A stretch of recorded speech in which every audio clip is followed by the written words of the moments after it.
Welcome back to our lecture covering the topics of individual characteristics and behavior and recruitment and selection. In the final section of the lecture, we will talk about diversity management. What is diversity? Diversity means difference and variety. But what kind of difference and variety? In the case of workforce diversity, it's common to distinguish between surface-level diversity, that usually refers to the visible characteristics such as age or disability, and deep-level diversity, such as differences in values, attitudes, or personality.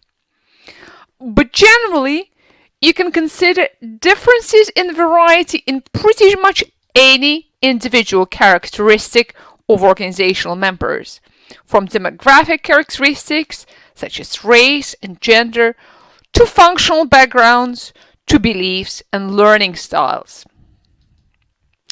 Diversity management promotes valuing employees as individuals and using their unique strengths and capabilities to support business performance. Why do we talk about managing diversity? It is customary to talk about three rationales for diversity management. They're called three cases, so to speak, for diversity: the legal case, the business case, and the moral case. The legal case for diversity refers to the fact that legislation, in different countries differently of course, compels organizations to offer equal opportunities to applicants from different groups and makes it unlawful for organizations to discriminate on the grounds of particular personal characteristics.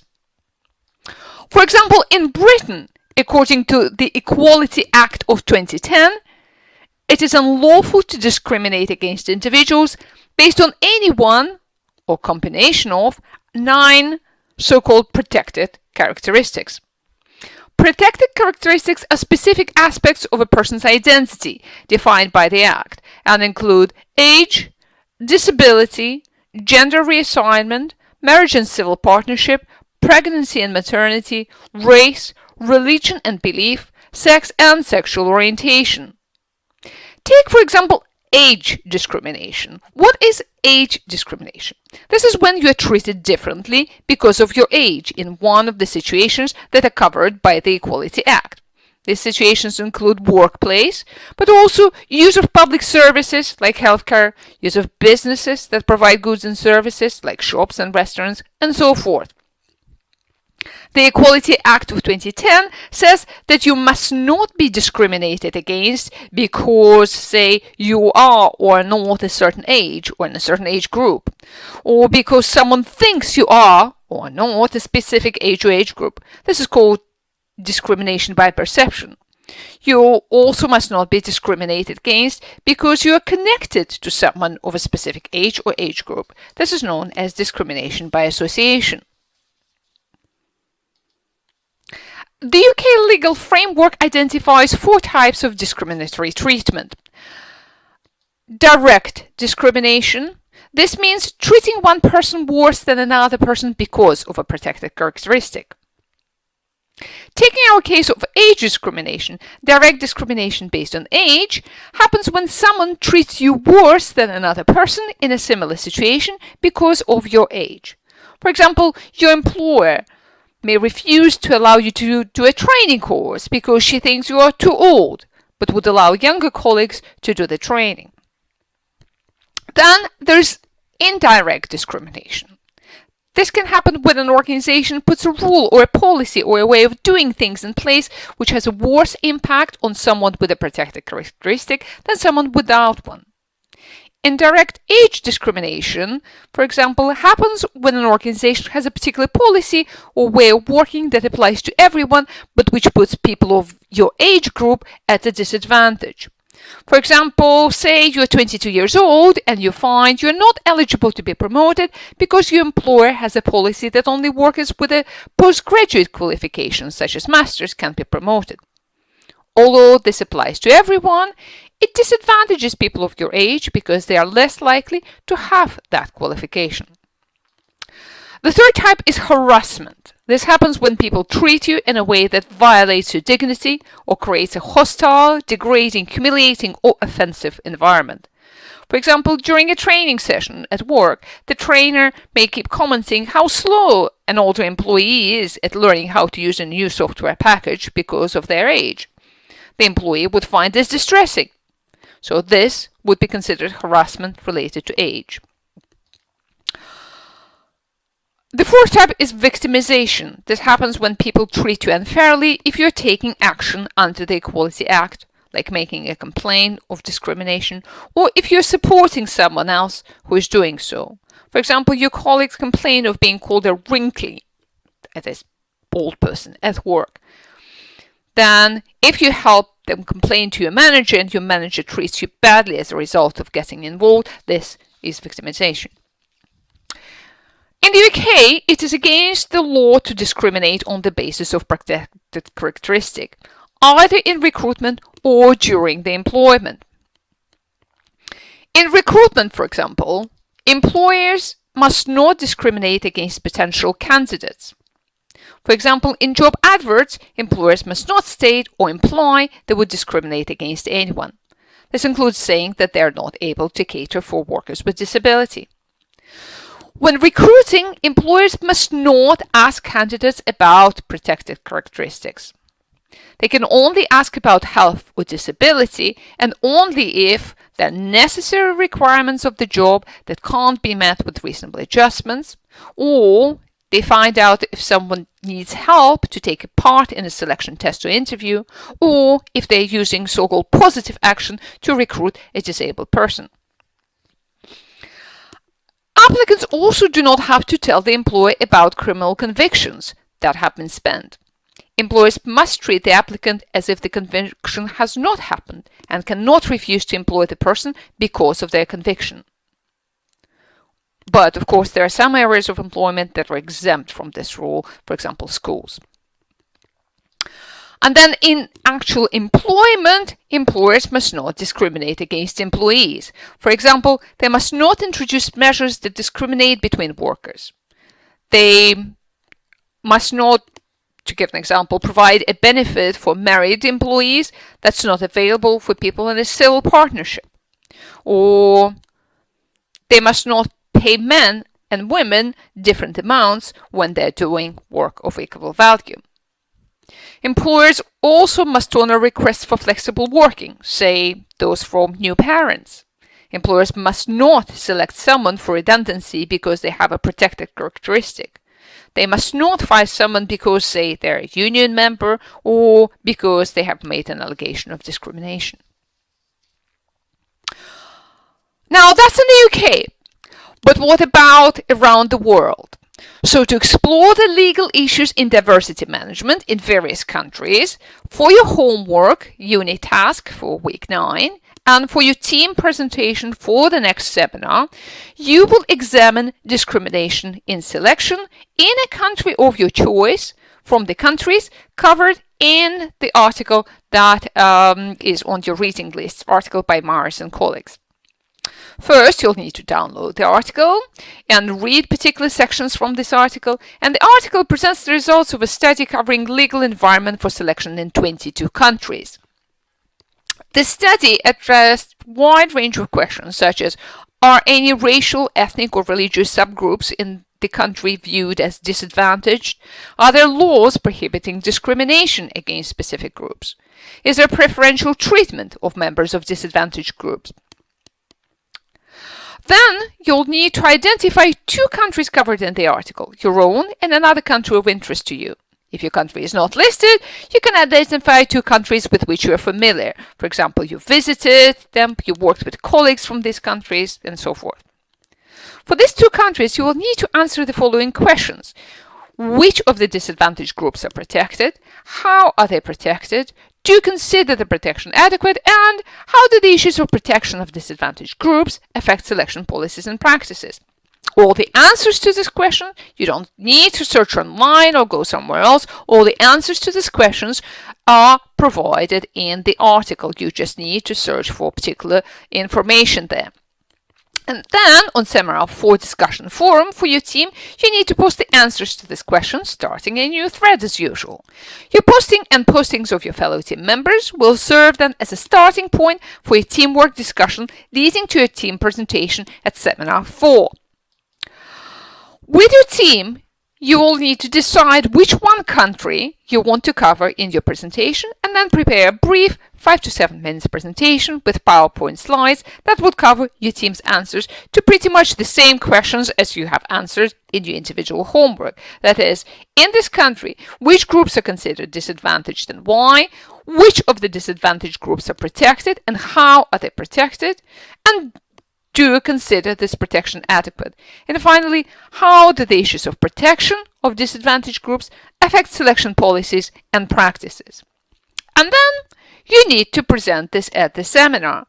And in addition, you and your team members will be invited to comment on your personal experiences, if you have such experiences, of course, of any issues related to the treatment of disadvantaged groups in your team choice country or any other country. Okay, so that's about the legal case for diversity. Now on to the business case for diversity. The business case highlights the fact that diversity improves performance of groups and entire organizations. Why and how? Well, let's look at it more closely. Firstly, diversity management helps companies to win the war for talent by broadening the talent pool to include the underrepresented groups. Diversity also strengthens customer orientation because it helps to better understand, appeal to, and connect with different customer groups. That is, diversity within the organization helps to engage with the diversity in your organization's market. Diversity groups represent the majority of the general population and an emphatic majority where purchasing decisions are concerned. In the UK, for example, 80% of purchasing decisions are made by women, and gay men and women have average household incomes that are almost 80% higher than average. Organizations that reflect the composition of a company's customer base in terms of gender, ethnicity, culture, sexual orientation, and age are better positioned to understand the changing needs of these groups of the customer base and to develop winning innovations. Diversity also increases employee satisfaction and reduces conflicts between groups, improving collaboration and loyalty. The presence of sufficient numbers of minority group members, or say women in traditionally male-dominated environments, boosts individuals' confidence and self-esteem and breaks down the prejudices that lead to exclusion in the first place. For example, research has shown that gay employees in a diverse workplace feel more secure and positive about their employers and jobs than those in less diverse environments. Diversity also helps to improve decision-making and fosters innovation and creativity through a greater variety of problem-solving approaches, perspectives, and ideas. When you work on tough problems, you need to assemble a diverse team of thinkers to challenge one another and improve the quality of the answers. A diversity of informed views enables objections and alternatives to be explored more efficiently and solutions to emerge more readily and be adopted with greater confidence. Diverse top teams offer companies more problem-solving tools, broader thinking, and better solutions. Finally, diversity helps to improve corporate reputation and enhance the company's image, because corporate social responsibility is becoming increasingly important. Corporate social responsibility used to be centered on environmental issues, but an increasing number of employers now take a wider view, seeing the overall image of an organization as important in attracting and retaining both customers and employees. Businesses need to consider corporate social responsibility in the context of diversity because social exclusion and low economic activity rates can limit business markets and their growth. Corporate social responsibility needs to be seen as a part of the psychological contract between a firm and the community or communities in which it operates. And specific measures may include employing people who are representative of the local community, supporting initiatives designed to stimulate economies and employment locally, nationally, and, in the case of multinationals, even globally. Finally, there is the moral case. The moral case for diversity is based on the appreciation of the social good that diversity brings and of the broader ethical issues involved in diversity management. The moral case for building fairer and more inclusive labor markets in workplaces is indisputable. People matter, and as disparities in wealth and opportunity become even more apparent, organizations must ensure their people management approaches do not put any group at a disadvantage.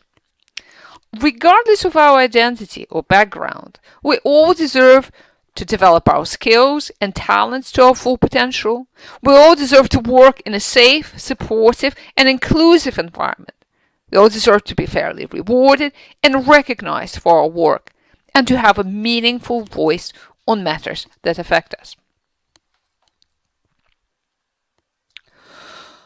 When you think about diversity, how many colors do you see in that rainbow? The most obvious, even though still unresolved, diversity issues are based on the visible demographic and social factors such as gender, age, ethnicity, marital and family status, religion, and spiritual beliefs. For instance, we know that organizations across the world are still not doing great even on the basic diversities and equalities. Here, for instance, the latest data on gender inequality in earnings in the UK. The UK Office for National Statistics reports that the UK gender pay gap for full-time employees is at a record low, but the record low is nearly 10%. More disturbing is the 18% gap once part-time work is included. The situation is worse across the upper echelons of business. Among the top 10% of earners, the gap between the genders is 18% and is also worse in some sectors than others. For example, in the financial services sector, women are underpaid by a third compared to men. By the way, last year it has become a legal requirement in the UK for companies with more than 250 staff to report the data on differences between what they pay their male and female staff. Looking at a particular sector and around the world, here are the Financial Times data for the 50 world's biggest banks, insurers, asset managers, and professional service firms. Although women make up over half of the junior level employees in these organizations, only 4 out of 10 middle managers are women, and on the senior level, only 1 in 4 is a woman. And this is despite the fact that gender diversity has a serious impact on the bottom line. For example, according to a study by McKinsey, a worldwide consultancy that covers 350 large public companies in North America, Latin America, and the UK, just a 10% improvement in gender diversity in the upper echelons of management, that is top management team, leads to 2 to 4% increase in profits, controlling for other factors, of course, that impact profitability. Okay, so this was one of the more obvious, more widely talked about dimensions of diversity, but even I said, even in that obvious, blatant area of discrimination, considerable problems still exist, both in the UK and all over the world, in all countries. But let's go beyond the obvious in our conversations about diversity. Most of you, as managers, are familiar with the advantages organizations can gain from diversity in culture, disciplinary training, and yes, gender, age, and so forth. But diversity extends far beyond the usual demographic differences. And that's beyond the obvious that I wanted to talk to you in greater details in this lecture. So let me ask you a question, or a couple of questions. Would you hire an ex-convict, someone who's been to prison? Would you hire a person with Asperger's syndrome? I wonder what your answers would be.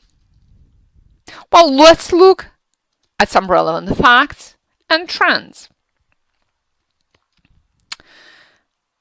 In the UK, more than 10 million people have a criminal record. This is 15% of the population. Not all of these people have been to prison, of course. Indeed, most of the sentences given by courts are fines, and only about 8% result in incarceration. However, rehabilitating ex-offenders is a big social problem, and the public is warming up to the idea of employers being socially responsible and hiring people who have broken the law in the past. Some companies are stepping up to the challenge. For example, in the UK, Halfords, a company that sells car parts, bicycles and camping equipment, has created a training program at one of the prisons. Halfords chief executive Jill McDonald explains that the decision to set up these facilities was triggered by a desire to access a more diverse range of talent and to employ people based on their potential rather than on their past. To date, 28 people have graduated from Halfords Academy and have been offered a position after training. Halfords and other companies are supporting the UK government new campaign called See Potential. This campaign helps businesses hire people from disadvantaged groups such as ex-offenders, homeless, and recovering addicts. Halfords CEO says that seeing potential is a win-win-win situation, triple win that is. It's a win for colleagues as it helps them to realize what they're capable of. It's a win for business in terms of access to wider resources, and it's a win for us all because of the positive impact on society. Another area of diversity that has been recently making the news is neurodiversity. What is neurodiversity? Neurodiversity is an umbrella term referring to a group of neurological differences in how people learn and process information. This includes dyslexia, a learning difficulty that primarily affects accurate and fluent word reading and spelling. Dyscalculia, a learning difficulty with arithmetic. Dyspraxia, a developmental disorder that causes difficulty in activities requiring coordination and movement. Attention deficit or hyperactivity disorder. And autistic spectrum disorders. Under the UK law, these conditions are collectively known as hidden disabilities, which is a useful term for gaining and securing disability discrimination rights under the Equality Act of 2010. Other countries have similar legislation. However, many or even most people with information processing differences do not consider themselves disabled, but they prefer to describe themselves as having a different set of skills, abilities, and ways of seeing the world, which may be very helpful in some situations and less so in others. Neurodiversity is also the idea that neurological differences, such as autism and ADHD, are not pathologies, but the results of normal, natural variation in the human genome. This viewpoint is not universally accepted, but it is increasingly supported by science. Those who embrace the idea of neurodiversity look at the pool of diverse humanity and see, in the middle, the range of different thinking that's made humanity progress in science and the creative arts possible. When 99 neurologically identical people fail to solve a problem, it's often the 1% fellow who is different who holds the key. One prominent area of neurodiversity is autistic spectrum disorders, or ASD for short. The prevalence of ASD is estimated to be 1 in 100 people, and the evidence suggests that the incidence of ASD is growing, which might be partly a statistical artifact due to the improvement in detecting autism and partly a consequence of genetic and environmental factors that are yet poorly understood. You may be familiar with autism from your personal experience. If you're not, you may know about it from mass media.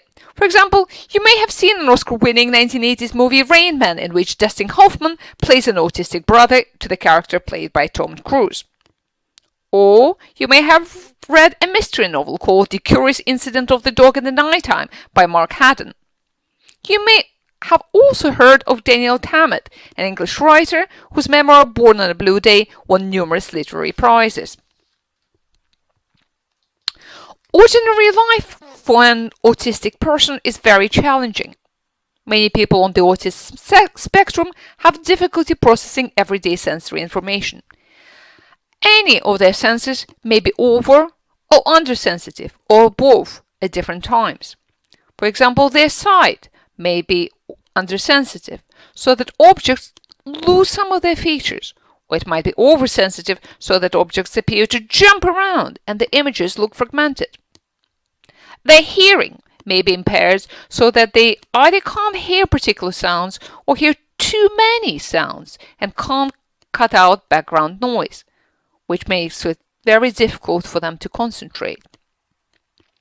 People with autism may be unable to smell even very strong odors, or else they may find even the faintest of smells overpowering.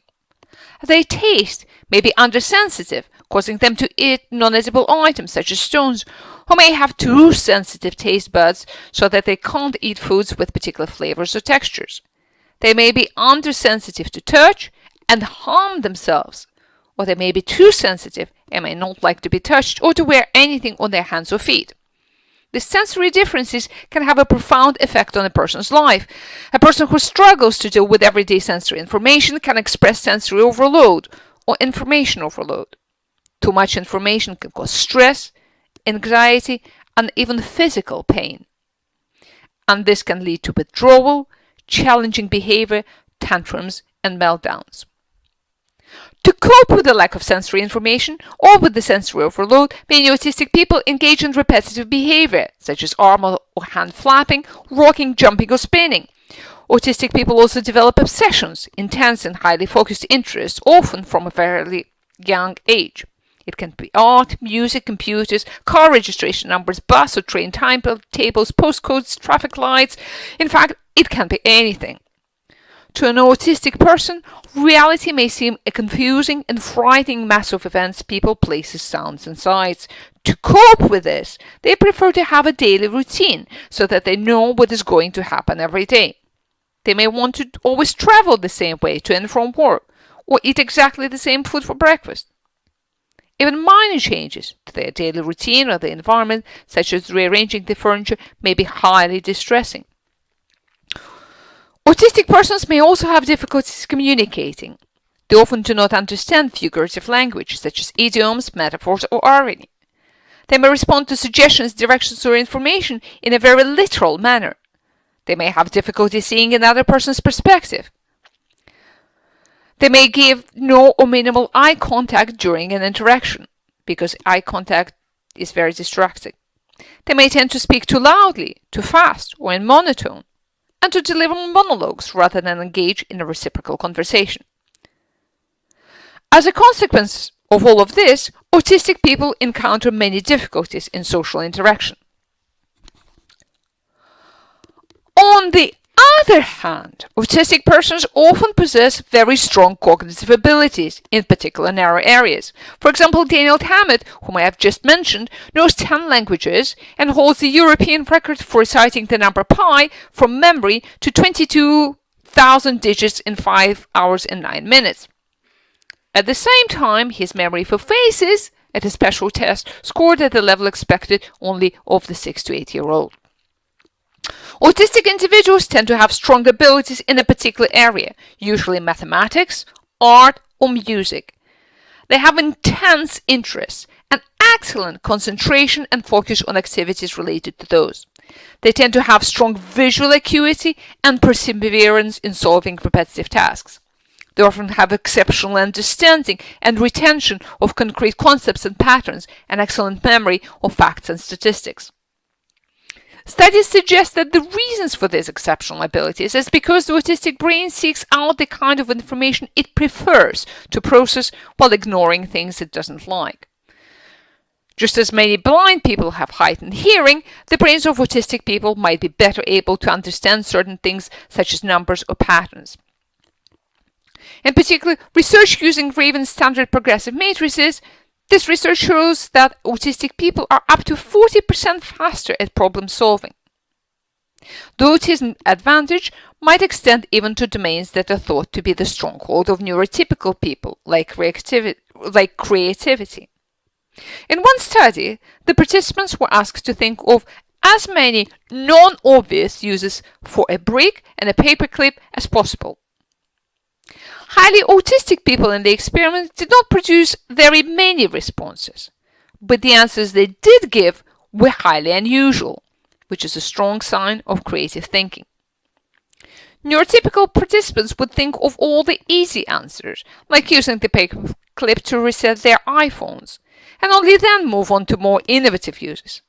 But the autistic people jumped straight to the ingenious responses, saying they would use the paperclip as a weight for the front of a paper airplane, for example, or for heating up in order to suture a wound. Estimates show that 2 out of 3 autistic people have average or above average IQ. However, the majority of people with autism are unemployed or underemployed. Even in the UK, which arguably is at a forefront of research on autism, 85% of autistic people are unemployed. And although some of these would be unable to work even in the best of circumstances, the majority of them are desperate to find work. And at the same time, many countries around the world are experiencing skill shortages. For example, the European Union, according to European Commission study, faces a shortage of 800,000 IT workers by 2020. The biggest deficits are in strategically important and rapidly expanding areas such as data analytics and IT services implementation. These tasks are a good match with the abilities of some neurodiverse people. There's an even bigger shortage of skills in the broader area of STEM, science, technology, engineering, and maths jobs. And that need is expected to grow substantially over the next decade. The skills needed to be successful at STEM jobs include visual learning skills and the ability to recognize patterns, strong attention to detail, concentration, perseverance over long periods of time, high diligence, and low tolerance for mistakes. And what are these traits? Well, these traits are similar to those exhibited by individuals on the autism spectrum. So, why aren't companies tapping into the pool of diversity? Well, some are. For example, SAP, a German multinational corporation that makes enterprise software for managing business operations and customer relations, and is the world's largest vendor of enterprise software. So this corporation introduced Autism at Work program, and since its introduction in 2013, the program has placed more than 100 autistic individuals around the globe in a wide variety of positions in the company: software developer, data analyst, IT technical support, and graphic design positions. Other companies such as Microsoft, Hewlett-Packard, Computer-Aid, Ford, and Ernst & Young are following the suit. Those organizations that do treat neurodiversity as an advantage reap considerable benefits. Although these programs are still in their early days, managers say they're already paying off in ways far beyond reputational enhancement.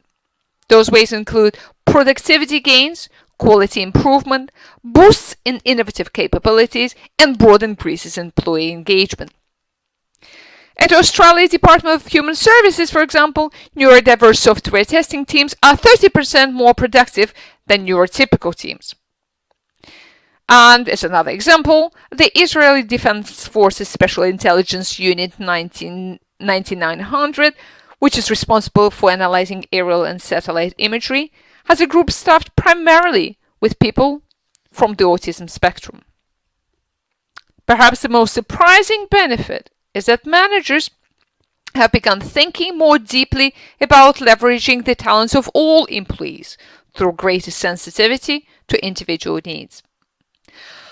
And of course, the benefits to the people with autism and to their families are immeasurable. However, incorporating neurodiversity is a challenge on many fronts. Neurodiverse people frequently need workplace accommodations, such as headphones, to prevent auditory overstimulation. Sometimes they exhibit challenging eccentricities. But very often it comes down to the way companies find and recruit talent and decide whom to hire and promote. Firstly, the behaviors of many neurodiverse people run counter to common notions of what makes a good employee. These usually include solid communication skills, being a team player, persuasiveness, ability to network. These criteria systematically screen out neurodiverse people. Furthermore, HR processes, especially in large companies, are normally developed with an eye towards a wide application across the organization. But there is a conflict between scalability and standardization on the one hand, and the goal of acquiring neurodiverse talent on the other. If you use the same processes for everyone, you would miss people with autism. And of course, some selection methods actually discriminate against neurodiverse individuals. Just recently, in 2017, there was a landmark case in the UK when the UK Employment Appeal Tribunal ruled that a woman with Asperger's syndrome was discriminated against when she was asked to take a multiple-choice situational judgment test. The argument for the case, and the argument, interestingly, was presented by the woman herself, who is actually a legal professional, was that such tests required to judge the matters in black and white. Was for an autistic person, the responses to the problems presented on the test would never be so clear-cut.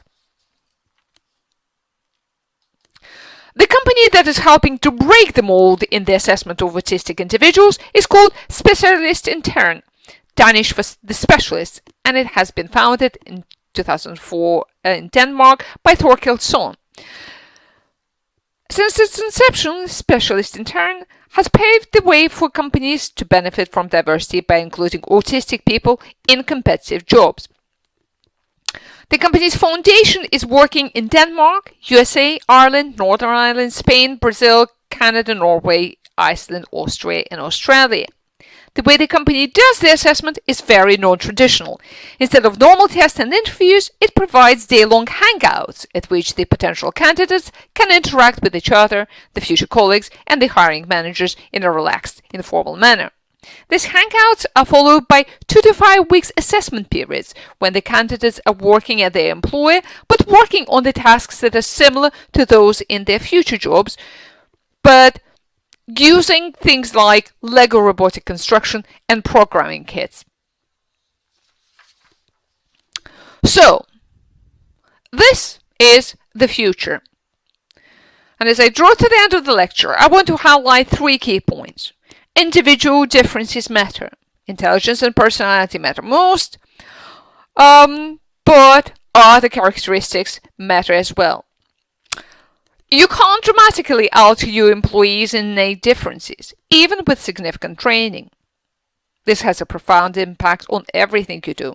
You need to choose carefully on each level of organizations.